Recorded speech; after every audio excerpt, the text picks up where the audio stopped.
ایک اور تخصص جامعۃ رشید کا کلیۃ القراءات، قراءات کے اندر تخصص جامعۃ رشید کی ایک پہچان ہے کہ ایسے حضرات جو عالم دین ہوں اور ساتھ ساتھ میں قاری بھی ہوں، تو ایسے حضرات کی بہت ضرورت اس وقت محسوس کی جا رہی ہے، اور ایک بہت بڑا گیپ فیل کیا جا رہا ہے کہ جو ہمارے ہاں قاری صاحبان بچوں کو پڑھا رہے ہوتے ہیں وہ ایجوکیشن کے اعتبار سے اتنے اچھے ہوں کہ وہ بچوں کو ان کی نفسیات کے مطابق ڈیل کر سکیں، ان کو بہترین انداز میں ان کی تربیت کر سکیں اور ایک اچھے انداز میں ان کو آگے لے کر چل سکیں۔ تو اس کے لیے ہمارے ساتھ جو ابھی حضرات موجود ہوں گے وہ ہمارے شعبہ کلیۃ القراءات کے منتظمین ہیں۔ انشاءاللہ تھوڑی دیر میں ہمارے سیٹ کے اوپر ہوں گے، لیکن اس سے پہلے کہ وہ ہمیں جوائن کریں، ایک اناؤنسمنٹ جو ہم بار بار کرتے چلے جا رہے ہیں وہ یہ کہ ہمارا جو سیرت کوئز ہے انشاءاللہ وہ آج بھی ایکٹیو ہے، اور اس کے لیے سیرت کوئز کے لیے آپ جو ہے وہ اپلائی کر سکتے ہیں، ہمارے آن لائن اس میں پارٹیسپیٹ کر سکتے ہیں۔ پارٹیسپیٹ کرنے کا آپ کا طریقہ یہ ہے کہ آپ نے سمپلی یہ کرنا ہے کہ ہماری جو یہ ٹرانسمیشن ہے اس کو لائک کرنا ہے، شیئر کرنا ہے، اس کے ساتھ میں 3 سوالات ہیں سیرت کے، ان کے جوابات دینے۔ آج کا سیرت سے متعلق پہلا سوال یہ ہے کہ مسلمانوں میں، اسلام میں سب سے پہلا جو امیر حج مقرر کیا گیا تھا وہ کس شخصیت کو مقرر کیا گیا تھا؟ دوسرا آج کا سوال یہ ہے کہ حضور صلی اللہ علیہ وسلم کی خدمت میں جو وفود حاضر ہوئے تھے تو وہ وفود کے آنے اور اسلام قبول کرنے کا سال وہ کون سا ہے؟ عام الوفود کون سے سال کو کہا جاتا ہے؟ تیسرا سوال آج کا یہ ہے کہ حضرت ابو طالب کا وصال کون سے سال میں ہوا تھا؟ وہ سال تحریر کیجئے۔ تینوں سوالوں کے جواب دینے ہیں، اس کے ساتھ ہی آپ نے اپنا نام، شہر کا نام لازماً لکھنا ہے۔ تو اب ہم چلتے ہیں، ہمارے ساتھ ماشاءاللہ موجود ہیں جامعۃ رشید کے امام ہیں اور سینئر قاری ہیں۔ آپ ان کو روزانہ جامعۃ رشید کے لائیو تراویح میں بھی دیکھتے ہیں۔ اس سے پہلے آپ جامعۃ رشید میں اگر آپ کا آنا ہو تو ایک عرصے سے جامعۃ رشید کے امام صاحب ہیں، اب ماشاءاللہ ان کی تلاوت آپ سنتے ہیں اور اس سے محظوظ ہوتے ہیں۔ ہمارے ساتھ موجود ہیں جامعۃ رشید کے امام مولانا قاری احسان الحق حبیب صاحب، ہم ان کو ویلکم کہتے ہیں۔ السلام علیکم ورحمۃ اللہ وبرکاتہ۔ جی، اور دوسرے جو آج ہمارے اس سیشن میں مہمان ہیں مولانا قاری محمد کاشف صاحب، ان کو بھی ہم ویلکم کہتے ہیں۔ السلام علیکم ورحمۃ اللہ وبرکاتہ۔ ماشاءاللہ دونوں حضرات ایسے ہیں کہ جو آپ تراویح ہماری لائیو دیکھ رہے ہوتے ہیں وہ اور نمازیں جامعۃ رشید کی ماشاءاللہ ان میں جو زبردست قرات آپ سنتے ہیں، اور بہت سارے لوگ یہ حوصلہ افزائی کرتے ہیں کہ اتنا زبردست قرآن مجید پڑھا جا رہا ہے، تو یہ ان کے پیچھے جو محنت ہے وہ انہی حضرات کی ہے۔ مولانا قاری امام صاحب جو ہیں وہ ہمارے احسان الحق حبیب صاحب اور مولانا قاری کاشف صاحب، تو آج ہمارے اس ٹرانسمیشن کا حصہ ہیں۔ کلیۃ القراءات کے حوالے سے بہت زبردست قسم کا یہ کورس ہے علماء کرام کے لیے جو تجوید خاص طور پہ بہتر بنانا چاہتے ہیں۔ سبع عشرہ کی جو قراءت ہے وہ بھی اس میں شامل ہے۔ ظاہر ہے کہ ناظرین محترم، یہ جو قرآن مجید کی تلاوت ہے اور قراءت کے ساتھ تجوید کے ساتھ پڑھنا، یہ تو ہر مسلمان کی بنیادی ذمہ داری ہے، اس سے تو کوئی بھی برات نہیں کر سکتا۔ تو آج انشاءاللہ اس کے تعارف پر ہم بات کریں گے مستقل، اور فائز صاحب کوئی سوال آپ جی، سب سے پہلے نمبر پہ ہم شعبہ کلیۃ القراءات، اس کا تعارف، اہمیت، مقاصد، اہداف مولانا قاری احسان الحق حبیب صاحب سے اس کا جواب لیں گے۔ جی، بسم اللہ الرحمن الرحیم۔ آج سے تقریباً 16-17 سال پہلے 2006 میں جامعہ شعبے کا آغاز ہوا کلیۃ القراءات کے نام سے۔ اس کے 2 حصے ہیں، یعنی اس کو 2 آپ ڈپارٹمنٹ کہیں یا 2 اس کی، ہاں، جس میں ایک قراءات عشرہ ہے اور دوسرا تجوید للعلماء۔ صحیح۔ تو تجوید جو ہے وہ تو آپ لوگوں کے ابھی جیسے کہ مولانا ندیم صاحب نے بتایا کہ یہ تو بنیادی طور پر ہر مسلمان کو قرآن مجید تجوید کے ساتھ پڑھنا ضروری اور لازمی ہے، اور لیکن ایک عالم کے لیے بہت زیادہ ضروری ہے۔ ایک عالم دین ہو، وہ اگر قرآن مجید درست تلفظ کے ساتھ اور اچھے عربی لہجے میں نہیں پڑھ سکتا تو یہ بہت ہی برا سمجھا جاتا ہے۔ اور ہمارے ہاں جو درس نظامی کے کورس میں ویسے رسمی طور پر تجوید کی ایک آدھ کتاب شامل ہے، جمال قرآن، فوائد مکیہ، اولیٰ ثانیہ میں لوگ پڑھ لیتے ہیں، لیکن عملاً اس کی کوئی پریکٹس نہیں ہوتی، جس کی وجہ سے یہ فراغت کے بعد اگر امامت کرتے ہیں اس میں بھی ان کے مسئلہ ہوتا ہے۔ اگر کہیں تدریس کرتے ہیں قرآن مجید کی تدریس، خاص طور پر قرآن مجید کے مدرسین کے لیے بھی ضرورت ہوتی ہے کہ وہ خود اچھی تجوید سے پڑھے ہوئے ہوں۔ تو اس ضرورت کو پیش نظر رکھتے ہوئے کہ علماء کرام میں جو ہے وہ اس کا بہت زیادہ فقدان ہے، قرآن مجید کو اچھا پڑھنے کا۔ قراء تو عام طور پر کچھ پائے جاتے ہیں، وہ اگرچہ ان کی بڑی تعداد نہیں ہے، اور دوسری چیز جو ہے وہ قرات عشرہ ہے. تو قرات عشرہ ہمارا ایک ایسا جس کو ہم کہہ سکتے ہیں کہ ایک ایسا طریقہ یا ایک ایسا ورثہ ہے اس امت کا، بالکل ایسا کہ پورے یعنی گزشتہ دور میں اسلاف کے دور میں اکابر کے دور میں تو قرآن مجید کو قراءات عشرہ کے ساتھ پڑھایا جاتا رہا ہے. اس وقت بھی دنیا کے جو مختلف ممالک ہیں جیسے الجزائر ہے، لیبیا ہے، تیونس ہے، مصر ہے، شام ہے، دمشق، ان علاقوں میں اور روایات میں بھی قرآن پڑھایا جاتا ہے. اور ان قراءات عشرہ کا بنیادی طور پر ہماری عربی زبان، لغت، صرف، نحو، تفسیر، فقہ، ان سب سے بہت گہرا تعلق ہے. صحیح. یعنی اگر میں ایک بات کہتا ہوں شاید اس میں مبالغہ ہو کہ ایک آدمی اگر قرآن مجید کی آج تفسیر کرتا ہے، جو تفسیر عام طور ہم درس ہوتے ہیں نا، قرآن مجید کی تفسیر ہوتی ہے درس ایک آدمی کا، یہ صرف ایک روایت کے مطابق ایک درس بیان کر رہا ہے، یعنی وہ روایت حفص ہے. اس کا مطلب ہے کہ اس کے علاوہ جو ہے 9 قراءات ہیں، ان کے مطابق اس کو قرآن مجید کی تفسیر کا علم ہی نہیں ہے. اتنا بڑا ایک کمی اس کو ہم کہہ سکتے ہیں کہ قرآن مجید کی تفسیر کے حوالے سے ہمارے پاس اتنی کمی ہے. کہ قرآن مجید کا جو گرامر ہے، جو لغت ہے، صرف ہے، نحو ہے، اگر کسی آدمی کو قراءات عشرہ کا علم ہو جائے تو اس کو ایک بہت بڑا حصہ جو ہے عربیت کا آ جاتا ہے. اس وجہ سے پرانے زمانے میں جتنے بھی ہمارے علماء، جس طرح امام خلیل رحمۃ اللہ علیہ کا نام لیتے ہیں ہم، امام سیبوی کا، فرا کا، یہ سارے کے سارے قراءات عشرہ کے ماہر بھی تھے. اس کی وجہ یہ تھی کہ وہ اس زمانے میں جامعیت ہوتی تھی، جامعیت کہ ایک آدمی جو ہے عربیت کا عالم ہونے کا مطلب ہے کہ اس کو بھی عربی لغت بھی آتی ہے، گرامر بھی آتی ہے، بلاغت بھی آتی ہے، قراءت کا بھی اس کو پتہ ہے، اور تو ادب کا بھی پتہ ہے. تو بنیادی طور پر ایک تو یہ ایک بہت بڑی کمی ہے جو علماء میں اس کو پورا کرنے کے لیے. پھر اس کے علاوہ اس کے ساتھ ساتھ اس دور میں آپ لوگوں کے علم میں ہے کہ منکرین قراءت کا ایک فتنہ وہ بھی وجود میں آیا پہلے زمانے سے، لیکن اس دور میں چونکہ میڈیا، سوشل میڈیا کی وجہ سے اور باقاعدہ تحریری شکل میں ان کے مضامین اور ان کے جو ہے مختلف مواقع پر ان کے بیانات یہ سامنے آتے رہتے ہیں. تو علماء کے پاس اگر یہ فن ہو اور ان کو جو ہے معلومات ہوں اس کے معاملے میں تو وہ بات کر سکتے ہیں. اگر کسی عالم کو معلوم ہی نہ ہو تو یہ بہت افسوس کی بات ہے کہ ہمارے اکثریت علماء کی، اگرچہ درس نظامی کی کتابوں میں تھوڑا بہت اس کا ذکر آ جاتا ہے، لیکن اس کے باوجود ان کو اس سے آشنائی نہیں ہوتی. صحیح. یہ دوسری بات ہوگی. تیسری بات جو ہے وہ یہ ہے کہ ہمارے اس دور میں قرآن مجید حفظ کے مراکز اور مدارس اور مکاتب بہت زیادہ گلی گلی ہر کوچے محلے میں کھل رہے ہیں، لیکن اس کے لیے معیاری مدرسین ایک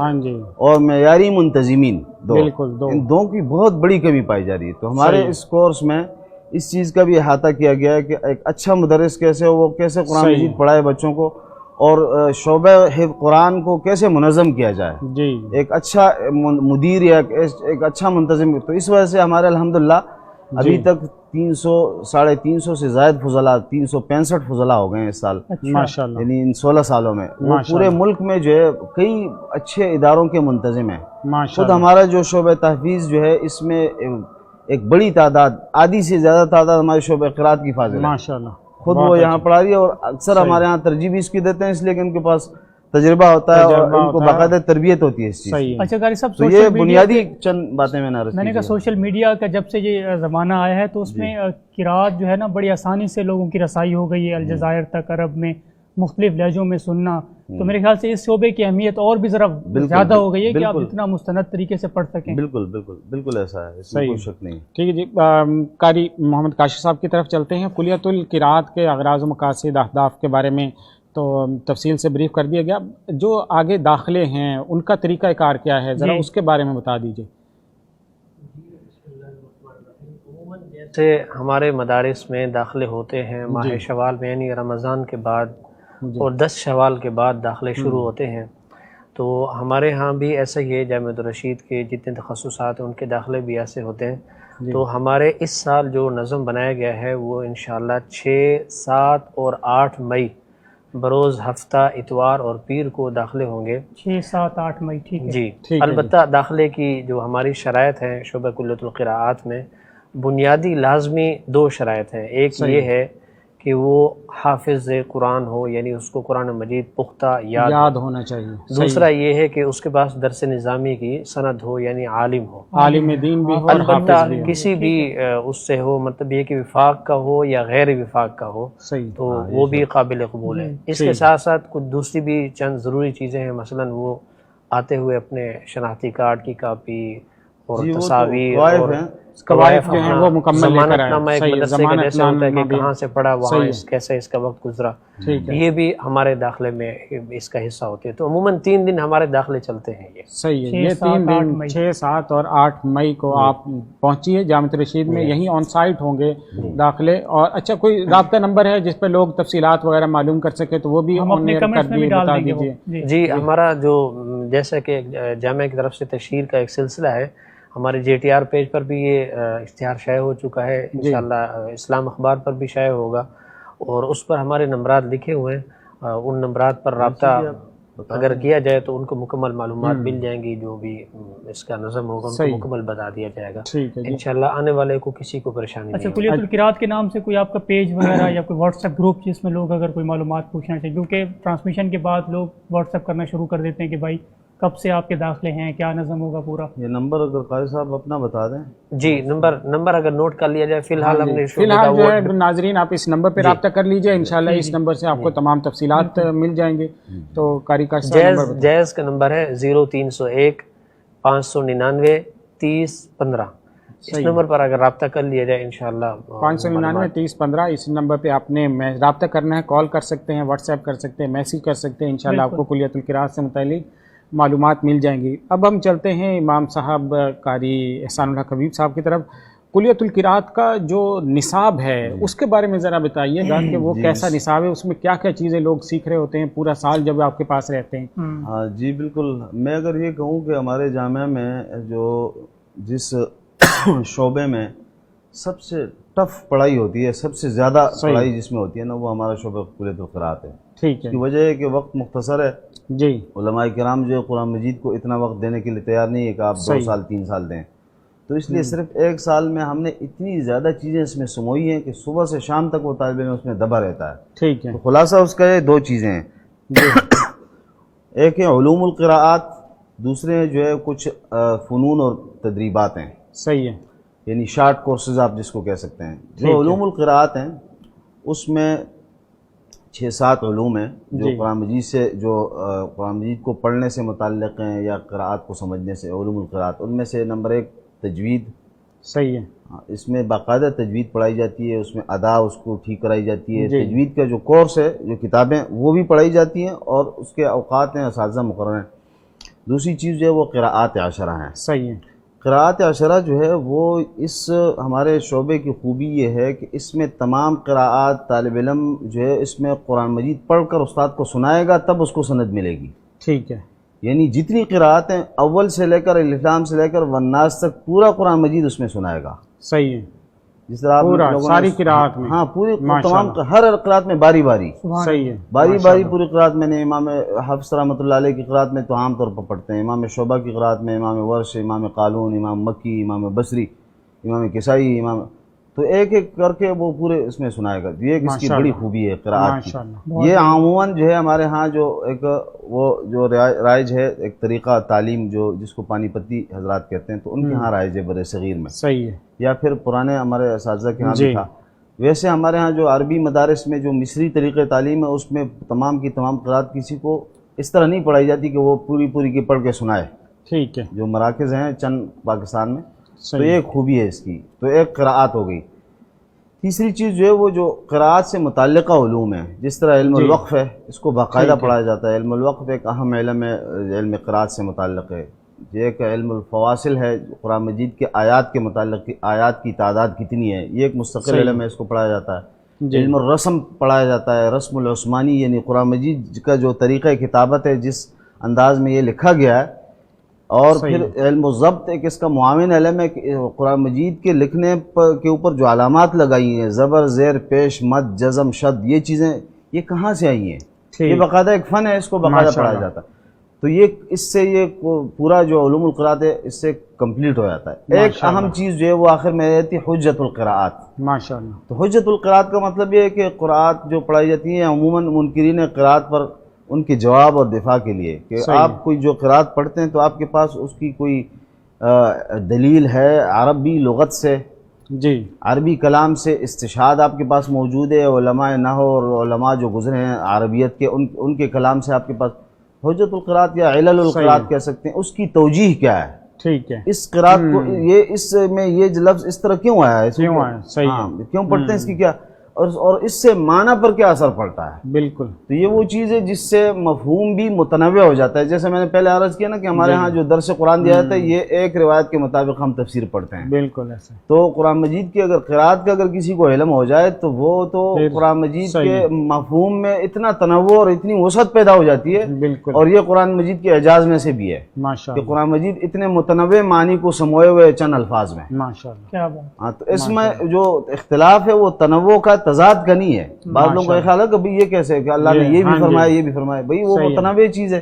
ٹھیک جی, تو یہ جو تو ایک چیز ہو گئی جو علوم القراءات ہے. دوسری چیز شارٹ کورسز ہیں, جیسے امامت کے متعلق ان کو سکھایا جاتا ہے عملی طور پر, اور نظامت آپ نے جو ہے شعبہ قرآن کی نظامت کیسے کرنی ہے. ٹھیک ہے. اور تیسری چیز جو ہے طریقہ تدریس, یہ شارٹ کورسز میں کہ بھئی آپ نے تدریس کیسے قاعدہ نورانی قاعدہ سے لے کر قراءت پڑھانے تک, نورانی قاعدہ کیسے پڑھانا ہے, حفظ کیسے پڑھانا ہے, تجوید کیسے پڑھانی ہے, آپ نے قراءت کیسے پڑھانی ہے, اس کی درسگاہ کو کیسے چلانا ہے, یہ ایک اہم چیز ہے.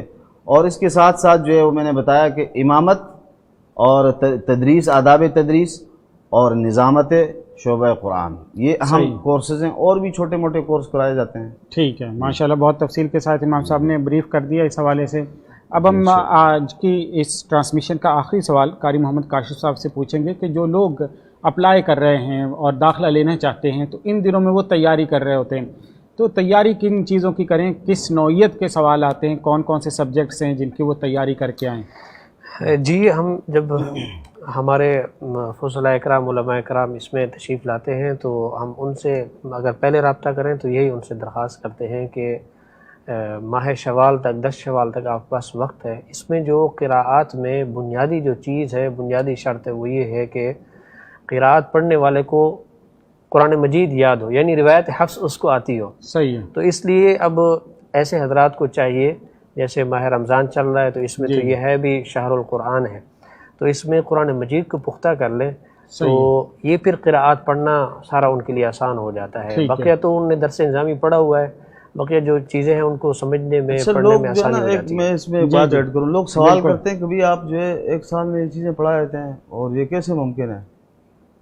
یہ ایک بڑا اہم سوال ہے. یعنی یہ سوال بھی ہے کہ ایک سال میں اتنا کیسے ممکن ہے. جی جی, یہ ایک سوال ہے. اور دوسرا یہ, تو اس کا جواب یہ ہے کہ بھئی ہم جو پڑھا رہے ہیں ایک سال میں, جی, ایک تو ہم اس کو اس معیار کا نہیں کہہ سکتے اور نہ اس کا ہم نے دعویٰ کیا ہے کہ جو ایک بہت بڑا معیار ہے نا. صحیح ہے. لیکن یہ ہے کہ ایک آدمی نے درس نظامی 8 سال پڑھے, اس نے صرف پڑھی ہے, اس نے نحو پڑھی ہے, اتنی مشکل کتابیں پڑھی ہیں, اس نے شرجامی اور قطبی اور توضیح تلوی اور مختصر معنی پڑھ کر آیا ہے. ٹھیک, ایک قرآن مجید اس نے پورا پڑھا ہے, ترجمے کے ساتھ تفسیر اس نے پڑھی ہے. اس نے جو ہے بنیادی طور پر تجوید کی چند کتابیں بھی پڑھی ہیں. ہمارے ہاں درس نظامی میں جو پہلے وفاق کا نظام تھا تو اس میں متوسطہ میں پورا قرآن مجید حدر میں پڑھایا جاتا تھا. صحیح ہے. اور اس کے ساتھ تجوید کی ایک کتاب بھی ہوتی تھی. اولیٰ میں جمال قرآن بھی ہے, اس کے ساتھ بھی کچھ مشق ہے, اور فوائد مکیہ بھی ہے ثانیہ میں, اس کے ساتھ بھی کچھ مشق ہے. یہ تو تجوید ہو گئی. اس کے علاوہ علوم القراءات جو ہے اس کا تعارف باقاعدہ علوم القرآن کا جو سبجیکٹ پڑھایا جاتا ہے تبیان فی علوم القرآن وغیرہ میں, سادسہ میں یا کسی اور درجے میں, تو اس میں باقاعدہ اس کا تعارف ہوتا ہے. پھر عملاً جو قراءات ہیں اس کے بھی کچھ نہ کچھ, تفسیر بیضاوی میں جو ہماری تفسیر جلالین ہے اس میں بھی جاتا ہے, تو استاد وقتاً فوقتاً ان کا تعارف, تو اس کو کچھ خاکہ تو اس کے ذہن میں ہوتا ہے. صحیح ہے. ایسا نہیں ہے کہ بالکل ہی کچھ بھی نہیں پڑھا اور آ کر ہم جو ہے اس کو اس طرح پڑھا سکیں. ٹھیک ہے. ایک بات تو اس میں سمجھ کی تو کوئی کمی نہیں ہوتی, اس کی جو مسئلہ ہے اس کو وہ یاد کرنے کا ہے. تو اس کی ابتدا اس سے ہوتی ہے کہ اس کو قرآن مجید اچھا یاد ہو. تو جس کو حفظ اچھا یاد ہوگا اس کے لیے پھر قرآت پڑھنا مشکل نہیں ہوگا. پھر دوسرا, جیسے میں نے شروع میں بتایا تعارف میں کہ ہمارے ہاں 2 اس کے حصے ہیں.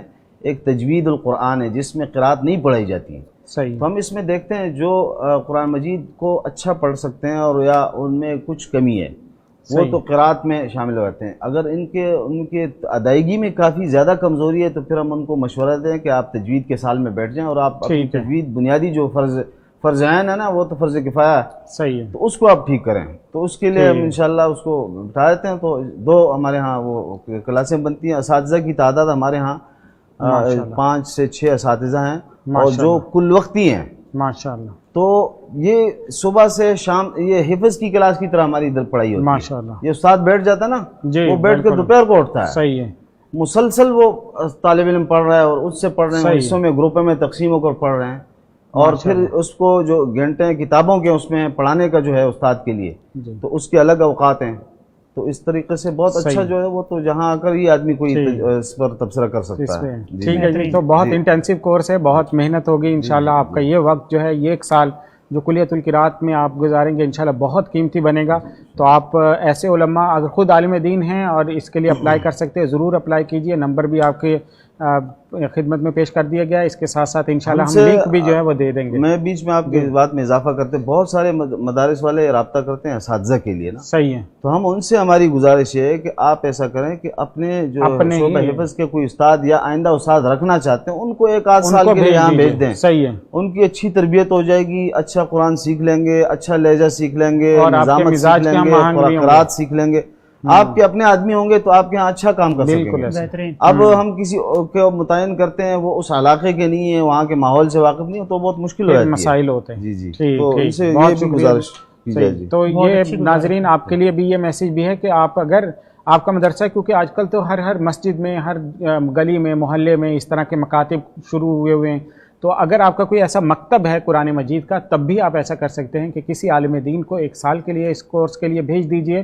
انشاءاللہ وہ اتنے زبردست ان علوم سے اور ان انتظامی چیزوں کو سیکھ کر جب یہاں سے جائیں گے تو آپ کا جو مکتب ہے، آپ کی مسجد ہے، جو آپ کے ہاں حفظ قرآن کا سیٹ اپ ہے، انشاءاللہ وہ بہت بہترین، بہت کامیاب اور پورے علاقے میں انشاءاللہ نمایاں ہوگا.